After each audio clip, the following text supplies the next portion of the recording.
को जैमसी की। सो परमेश्वर का धन्यवाद हो, परमेश्वर ने हमें आज का ये सुंदर समय दिया। सो आज हमारा जो टॉपिक है वो परमेश्वर के वचन के बारे में है कि वचन है क्या। हालेलुया। कितने लोग वचन के बारे में जानते हैं, वचन है क्या। हालेलुया। सो हम परमेश्वर के कलाम में जाएंगे और आप मेरे साथ निकालिए यशायाह की किताब, उसका 55 अध्याय, उसका 10 और 11 वचन।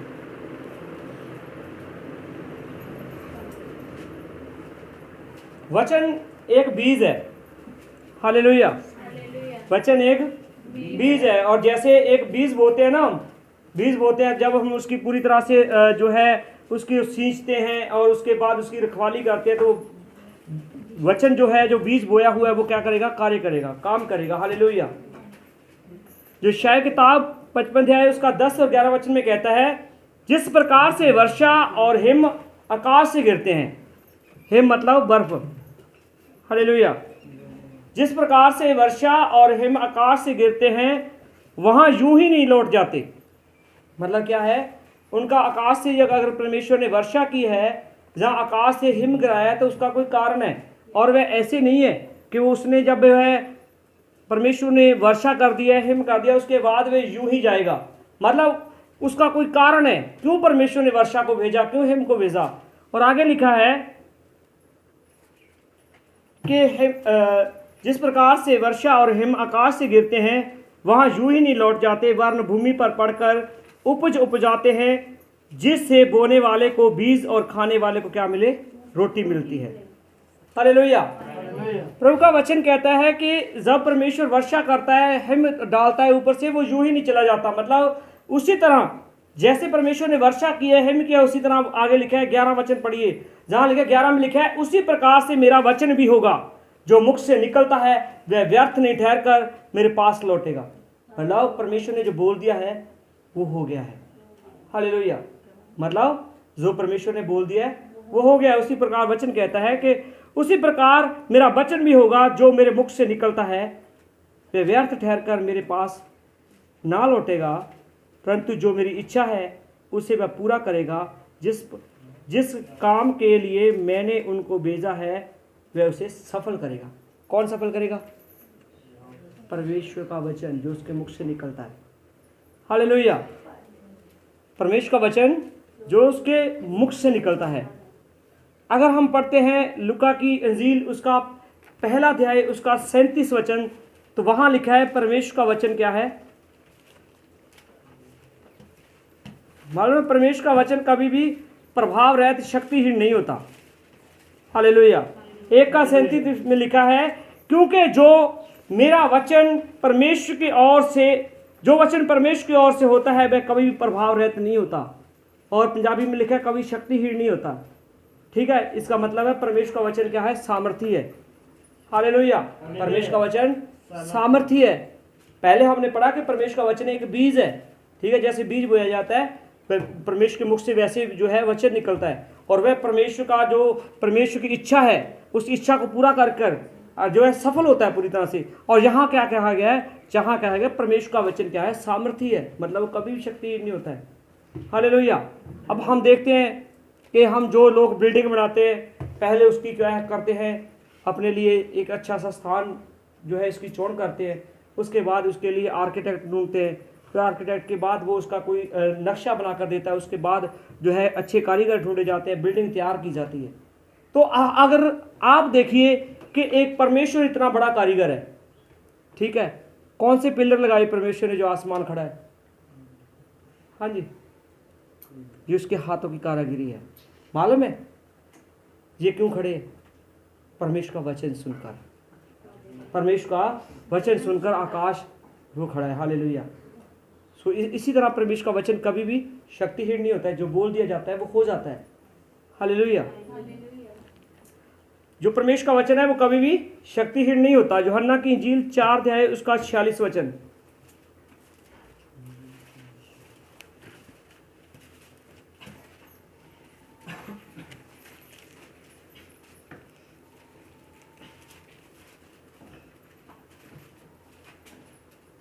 हालेलुया। तो 46 में लिखा है कि प्रभु यीशु मसीह जी किसी शादी के बीच में गए थे, काना गलील के बीच में, और यीशु मसीह ने क्या बोला? 46 वचन में लिखा है, तब वह फिर गलील के काना में आया और जहाँ उसने पानी को दाखरस बनाया था, वहाँ राजा का एक कर्मचारी था जिसका पुत्र का कफरनहूम में क्या था? बीमार था। हालेलुया।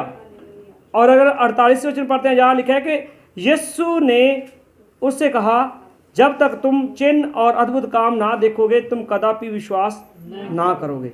मतलब क्या है? लोग क्या है, यीशु मसीह से, बाइबल के बीच में लिखा है, यीशु मसीह ने कहा पापी और बुरे लोग मेरे से क्या मांगते हैं?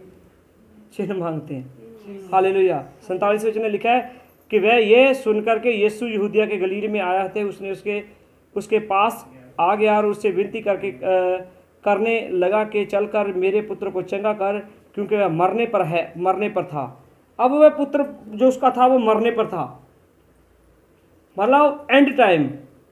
ठीक है, ये कोई नहीं कह रहा है, उसका पिता कह रहा है कि मेरा पुत्र जो क्या है, मरने पर है। कभी पिता कह सकता है अपने पुत्र को कि ये मरने पर है, ये मर जाएगा? वो तभी कहता है जब उसकी कंडीशन है, उसको लगती है एंड टाइम में। और इसका 52 वचन देखिए, उसने उससे पूछा किस घड़ी वह अच्छा होने लगा? उन्होंने उससे कहा, कल 7वें घंटे में उसका ज्वर उतर गया। मतलब यहाँ यीशु मसीह ने क्या किया है? यीशु मसीह ने केवल अपने वचन को बोला है, और वचन जो बोला जाता है, बाइबल के बीच में लिखा है, इंसान केवल रोटी से नहीं बल्कि हर एक वचन जो परमेश्वर के मुख से निकलता है उससे जीवित रहेगा। मत्ती की इंजील 4 वचन है। सो इसलिए हम वचन को जैसे क्या है, मैंने पिछले दिनों में बताया कि हम सभी जन जो है वचन को तो पढ़ते हैं, परंतु वचन को काम में लाना नहीं जानते हैं। ठीक है, जहाँ पेट दुखता है हम गोली किसकी ले लेते हैं? सिर दुखने वाली गोली लेते हैं। वचन को जो कोई काम में लाना चाहता है, वचन उसके लिए बहुत शक्तिशाली वचन है। हालेलुया। बहुत ज़्यादा शक्तिशाली वचन है परमेश्वर का। यूहन्ना की इंजील 11 अध्याय उसका 11 वचन,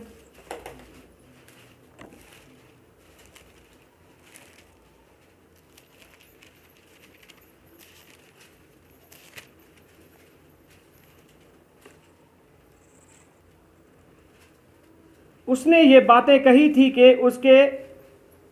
इसके बाद उनसे कहने लगा कि हमारा मित्र लाजर सो गया है, परंतु मैं उसे जगाने जाता हूँ। हालेलुया। अब बाइबल के बीच में यीशु मसीह को केवल मालूम था कि लाजर क्या है, मर गया है, परंतु यीशु मसीह ने यहाँ कौन सा शब्द यूज किया है? सोने का वचन यूज किया है। और अगर हम होते, मर गया है। हालेलुया। तो यीशु मसीह ने चेलों से बात की कि जो मेरा मित्र जो है ना लाजर, वो सो गया है। ठीक है, तो मैं उसे जगाने को जाता हूँ। तो यीशु मसीह के चेलों ने भी कहा, हाँ गुरु जी, अगर वो सोया तो वो जरूर उठ खड़ा होगा। हालेलुया। तो यहाँ बाइबल का वचन बहुत ही जो है अद्भुत कार्य से काम करता है कि परमेश्वर का वचन इतना प्रबल है कि वो मुर्दों में क्या डालता है? जान डाल देता है। हालेलुया। और जो चेले जाने के लिए तैयार नहीं थे, चेले जाने के लिए पहले तैयार नहीं थे। ठीक है, 8 वचन देखते हैं ना। चेलों ने उससे कहा कि हे रब्बी, अभी तो यहूदी तुझ पर पथराव करना चाहते हैं और तू फिर वहीं क्या करता है? जाता है, वहीं फिर जाता है। परंतु यीशु मसीह ने कहा कि मेरा मित्र, ठीक है, पूरी बाइबल के बीच में आप जो है देखोगे ना, तो यीशु मसीह जी केवल जो है लाजर के लिए रोए। इसका मतलब लाजर के साथ उनका कितना अच्छा जो है रिश्ता था, दोस्त का। यहाँ भी यीशु मसीह ने कहा कि मेरा क्या है, मेरा मित्र लाजर, जो 11 वचन को पढ़ते हैं, उसने उनसे ये बातें कही कि इसके बाद उनसे कहने लगा कि हमारा मित्र लाजर जो सो गया है, परंतु मैं उसे जगाने जाता हूँ। और आगे लिखा है, तब चेलों ने उससे कहा कि हे प्रभु, यदि सो गया है तो वह स्वस्थ हो जाएगा। सो गया है तो स्वस्थ हो जाएगा। इस वचन को पंजाबी में पढ़िए, 12 वचन को, 12 वचन को, 11 का 12। उपरंत चेलिया ने उसने आख्या, प्रभु जी, जे वो सो गया है तो बच जाओ। हालेलुया। मतलब वहाँ शब्द जहाँ जो स्वस्थ लिखा है वहाँ बच जाएगा। तो अब चेलों को ये मालूम नहीं था कि वो जो है मर गया है, परंतु यीशु मसीह को इस बात का ज्ञात था। इसका 39 वचन पढ़िए, इसी का 39, 11 का 39। तो यहाँ लिखा है, यीशु ने कहा, पत्थर हटाओ। उस मरे हुए की बहन ने मार्था उससे कहने लगी कि हे प्रभु, उसमें से अब तो दुर्गंध आती है, क्योंकि उसे मरे हुए कितने दिन हो गए? 4 दिन। 4 दिन हो गए।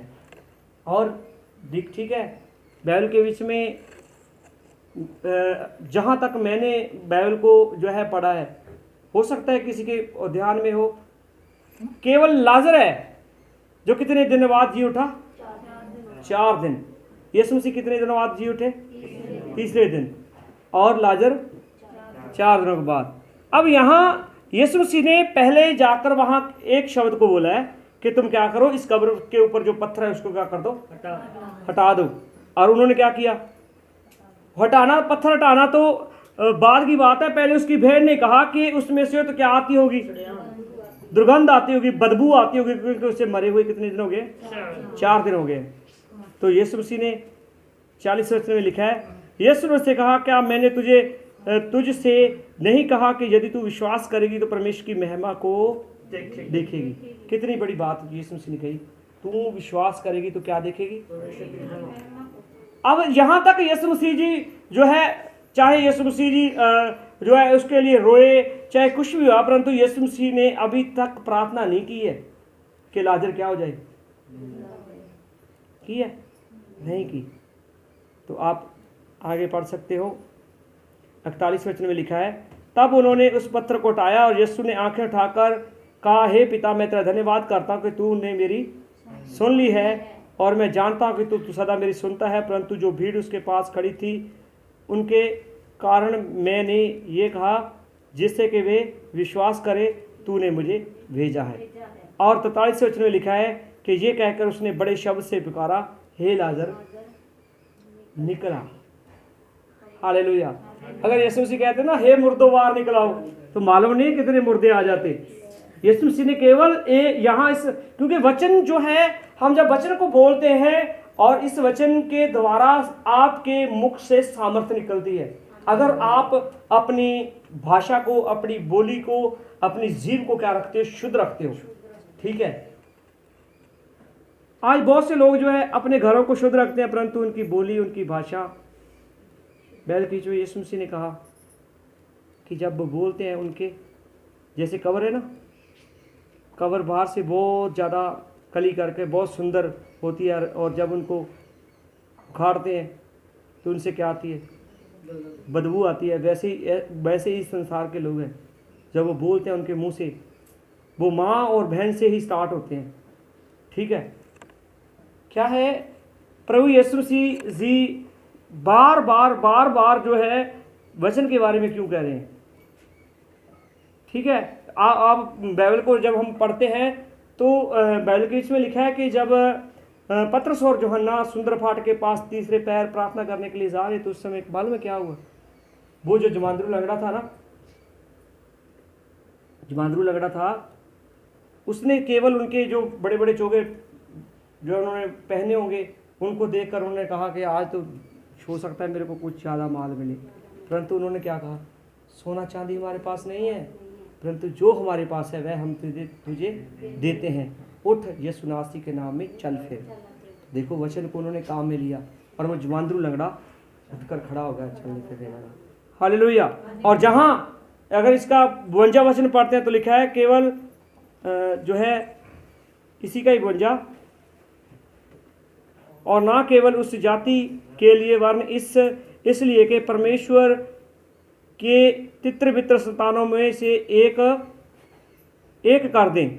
अब पूरी अगर बाइबल को आप रीड करोगे ना, तो पूरी बाइबल हमें बार बार एक बात पर बहुत ज़्यादा जोर देती है, एक मन रहो, एक चित्त रहो, एक दूसरे के लिए प्रार्थना किया करो, एक दूसरे के हित की चिंता किया करो, अपने से दूसरे को उत्तम जानो। हालेलुया। और इसका अगर 44 वचन देखते हैं तो जहाँ लिखा है, जो मर गया था वह कफन में से हाथ पांव बांधे हुए निकल आया और उसका मुंह अंगोछे से लिपटा हुआ था, और यीशु ने उससे कहा कि उसे खोल दो और जाने दो। अब कितनी बड़ी बात है कि किसी को जब जो हम देखते हैं कि जब कोई भी इंसान मर जाता है, जब उसे कफन में बांधते हैं तो कैसे बांधते हैं? वो चल फिर सकता है? भी ऐसे बांधते हैं कि ये यहाँ से दोबारा ना खड़ा हो जाए, ठीक है। और देखिए बाइबल के बीच में लिखा है कि वो समेत उसका कफन, उसका अंगोछा जो लिपटा हुआ था, और उसी के द्वारा वो जो है खड़ा होकर बाहर आया। और बाइबल के बीच में लिखा है उसका क्या कर दो, यीशु मसीह ने कहा इसका जो है उसे खोल दो और जाने दो। हालेलुया। सो वचन जब हम बोलते हैं तो वचनों की हमें जो है ध्यान देना चाहिए। कोई हमारे लिए चाहे कैसा भी बोलता है, कोई हमारे लिए चाहे कैसा भी सोचता है, हमें उससे फ़र्क नहीं पड़ता है हम किसके लिए कैसा सोचते हैं, ये हमारे लिए फ़र्क पड़ता है, ये हमारे ऊपर प्रभाव डालता है। तो हिजकिय्याह की किताब उसका 1 अध्याय उसका 1 से 11, हिजकिय्याह की किताब 37 अध्याय उसका 1 से 11।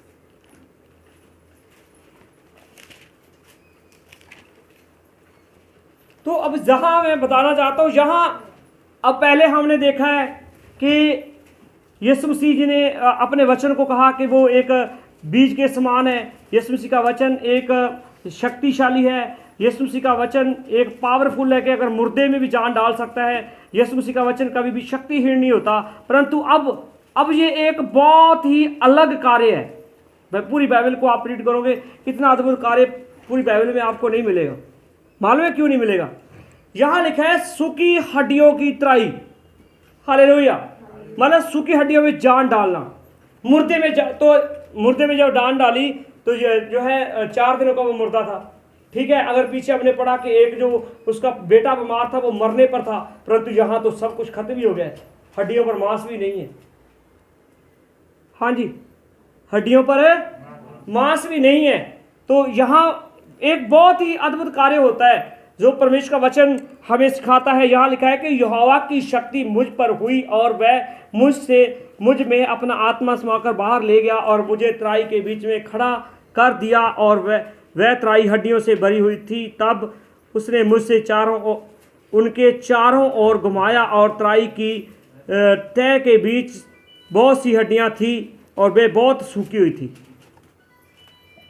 यहाँ ये नहीं लिखा हुआ है केवल सूखी हुई थी, वे बहुत सूखी हुई थी। हालेलुया। तब उसने मुझसे पूछा कि हे मनुष्य की संतान, क्या ये हड्डियां जी सकती है? मैंने कहा, हे परमेश्वर यहोवा, तू जानता है। हालेलुया। अब देखिए परमेश्वर का दास हिजकिय्याह जहां बड़ी सुंदर बात कहता है। परमेश्वर ने उसको कह दिया है कि क्या ये हड्डियां जी सकती हैं? हम होते तो हो सकता है मालूम नहीं क्या बोलते, परंतु उसने परमेश्वर के ऊपर ही छोड़ दिया कि हाँ परमेश्वर बस तू ही जानता है। हालेलुया। तो 4 वचन में लिखा है, तब उसने मुझसे कहा कि इन हड्डियों से भविष्यवाणी करके कह के, हे सूखी हड्डियों, यहोवा का वचन सुनो। हालेलुया। क्या कहा? परमेश्वर ने क्या कहा? उस भविष्यवक्ता से, जो वो नबी था, उससे कहा कि तू क्या कर, तू इन हड्डियों के विषय में क्या कर, भविष्यवाणी कर, और उनसे ऐसे कह के, हे सूखी हड्डियों, तुम क्या सुनो? परमेश्वर का वचन सुनो। हालेलुया। किसका वचन सुनो? परमेश्वर का वचन सुनो। और परमेश्वर यहोवा तुम हड्डियों से यूं कहता है, देखो मैं आप तुम पर मांस समाऊंगा और तुम जी उठोगी। हालेलुया। किसको वचन सुना रहा है परमेश्वर का?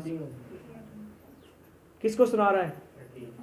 सूखी हड्डियों को, बहुत सूखी हड्डियों को। हालेलुया।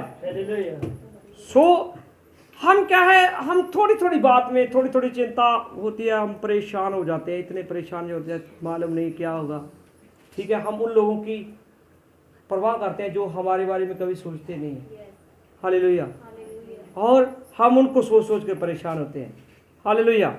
6 वचन में लिखा है, मैं तुम्हारी नसें उपजाकर मांस चढ़ाऊंगा और तुमको चमड़े से ढांपूंगा और तुम में से सांस समाऊंगा और तुम जी जाओगी और तुम जान लोगी कि मैं क्या हूं, यहोवा हूं। सूखी हड्डियों के ऊपर परमेश्वर क्या कह रहा है? मैं मांस चढ़ाऊंगा, ठीक है, मैं आप में नसें पुजाऊंगा और क्या करूंगा, मैं अपना सांस तुम में डालूंगा और तुम क्या हो जाओगी, जी जाओगी और तुम जान लोगी कि मैं क्या हूं। परमेश्वर कह रहा है मैं यहोवा हूं। इस आज्ञा के अनुसार मैं भविष्यवाणी करने लगा और मैं भविष्यवाणी कर ही रहा था कि एक आहट आई और भुई डोल हुई और वे हड्डियां इकट्ठी होकर हड्डी से हड्डी जुड़ गई और मैं देखता रहा और उनमें से नसें उत्पन्न हुई, मांस चढ़ा, वे ऊपर चमड़े से ढंप गई, परंतु उनमें सांस ना थी। अब सब काम हो गया है। क्या हुआ? एक बहुत बड़ा भूचाल, एक भूडोल हुआ, भूचाल आया, आंधी आई, तूफान आया, और उन तूफान के कारण हड्डियां जो बिखरी हुई थी वह हड्डियां क्या होने लगी? इकट्ठा होने लगी। हड्डी के साथ हड्डी अटैच हुई। अटैच होने के बाद अब परमेश्वर ने उसके ऊपर क्या कर दिया है? मांस चढ़ा दिया है, नसें बुझा दी है, परंतु अब उनके बीच में एक ही कमी रह गई है, सांस नहीं था। हालेलुया। अब तक सांस, उनमें सांस कुछ भी ना था। तब उसने मुझसे कहा, हे मनुष्य की संतान, सांस से भविष्यवाणी कर। सांस से भविष्यवाणी करके कह के, हे सांस, परमेश्वर यहोवा यूं कहता है, चारों दिशाओं से आकर इन घात की हुओं में से समा जा कि ये क्या करे? जी उठे। हालेलुया। अब यहां में इसके बीच में ना पूरी वार्ता बड़ी अलग वार्ता चल रही है जी। अलग मालूम है क्यों चल रही है? परमेश्वर, वहां प्रभु यीशु मसीह ने भी वचन बोले, वचन के द्वारा सब कुछ हुआ। और यहां ये वचन किसको परमेश्वर बोल रहा है? हिजकियेल को। और हिजकियेल किसको बोल रहा है? हड्डियों को। पहली पार्टी कौन है? परमेश्वर। और सेकंड हिजकियेल। और थर्ड सूखी हड्डियां। तो परमेश्वर, अगर पुराना हम जो टेस्टामेंट देखेंगे तो इसमें ओल्ड टेस्टामेंट में देखते हैं तो क्या है? परमेश्वर हमेशा नबियों के द्वारा बात किया करता था। और जहां अब नबी के साथ बात कर रहा है, बड़ी अलग बात है कि परमेश्वर खुद भी कह सकता है, हे हड्डियों जी उठो। परंतु परमेश्वर किसको दिखाना चाहता था? हिजकियेल को दिखाना चाहता था कि मैं कितना सामर्थी हूँ, मैं कितना पावरफुल हूँ, और मेरा वचन जो है कभी भी प्रभाव रहित, कभी भी शक्तिहीन नहीं होता। और जो है 10 वचन में लिखा है, उसकी इस आज्ञा के अनुसार मैंने भविष्यवाणी की, तब सांस उनमें आ गई और वे जीकर अपने अपने पांवों के बल खड़े हो गए, और एक बहुत बड़ी सेना हो गई। हालेलुया। ये कैसे हुआ? कैसे हुआ? पहल के बीच में लिखा है, जब परमेश्वर ने मूसा को आवाज लगाई तो मूसा ने आनाकानी की।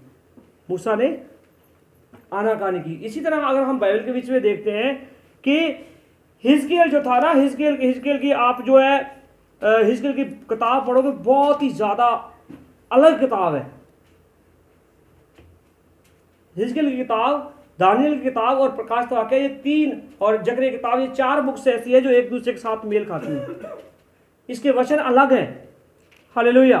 और देखिए, अब परमेश्वर के दास ने जब भविष्यवाणी की कि सांस को कहा, और वह सांस चारों दिशाओं से आकर क्या कर गई?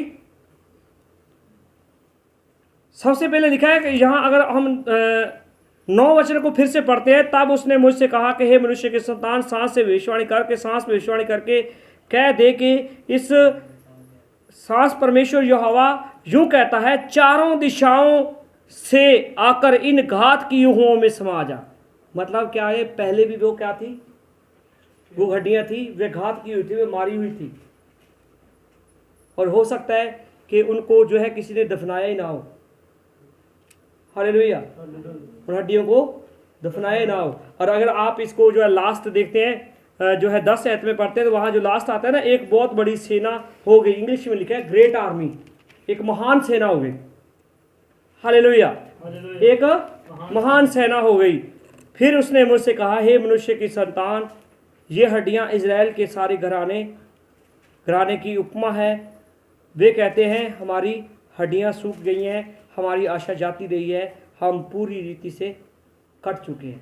मतलब एक अद्भुत कार्य परमेश्वर ने उन्हें दिखाया कि वो जो है इजराइल के लोग कह रहे थे कि हम सूख गए हैं, हम तो मतलब मर गए हैं सब वैसे, और ये परमेश्वर उनके लिए एक उपमा, मतलब एक महिमा का कारण परमेश्वर ने उन्हें दिखाया। तो परमेश्वर सब कुछ करने की योग्य है। परमेश्वर के वचन को जब हम क्या करेंगे? काम में लेके आएंगे। जब परमेश्वर के वचन को हम जानेंगे, जब परमेश्वर के वचन हमसे बातचीत करेगा, तो परमेश्वर हमारी जीवन को क्या करेगा? बदल के रख देगा। हालेलुया।